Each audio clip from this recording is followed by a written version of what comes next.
tu as passé une agréable journée, mais surtout que tu es prêt pour ta petite vidéo ASMR. Aujourd'hui, je vais te raconter l'histoire de notre cher fils, le petit filou des mers, d'où le maquillage bleu, pour être en accord avec fils. Je te laisse donc t'installer confortablement et surtout passer une douce nuit. Bonne nuit, bonne nuit. Fils, filou des mers. Il y a longtemps, les océans de Runeterra abritaient des civilisations bien plus anciennes que celles des terres. Dans les profondeurs de ce que l'on appelle aujourd'hui la mer du Gardien, se trouvait jadis une grande cité. Et c'est là que Fils, un Yordle, avait élu domicile. Il vivait aux côtés des artisans et des guerriers de cette fière et noble race, bien qu'il ne fût pas l'un d'entre eux.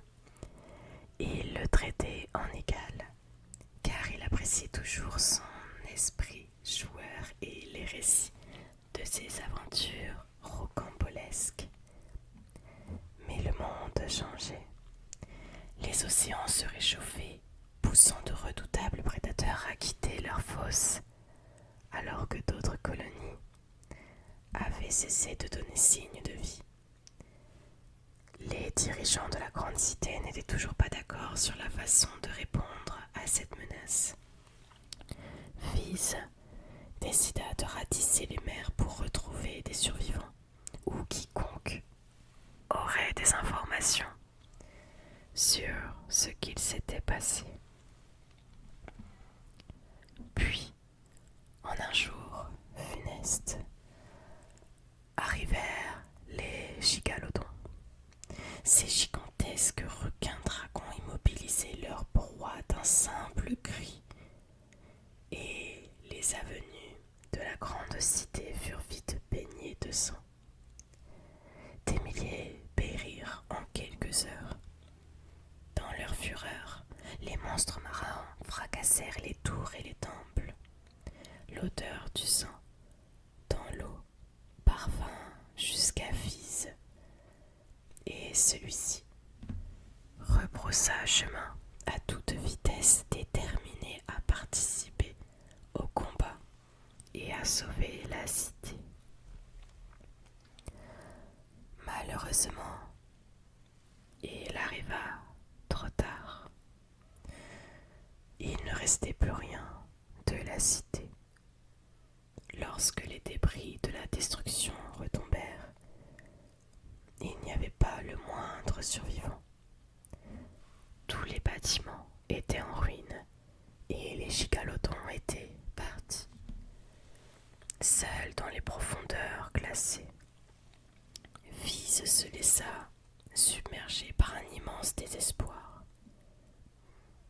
Alors que sa magie Yordle commençait à se dissiper, il se laissa emporter par le courant, dérivant dans un état catatonique, perdu dans ses rêves pendant des millénaires.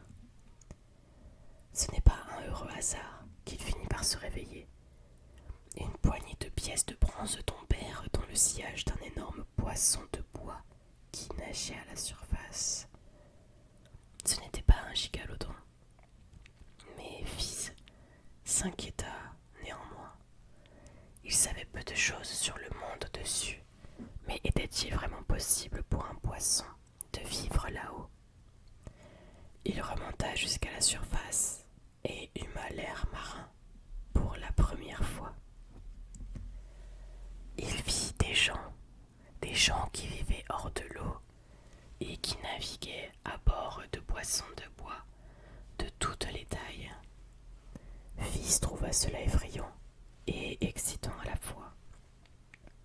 Mais les curieuses offrandes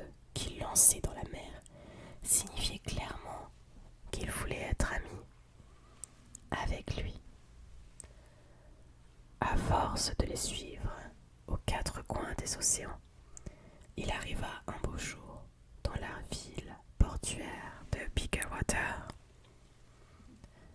Pour les habitants de ce lieu, sans foi ni loi, Fizz devint vite une sorte de légende. Le filou des mers, l'insaisissable incarnation de la mer elle-même.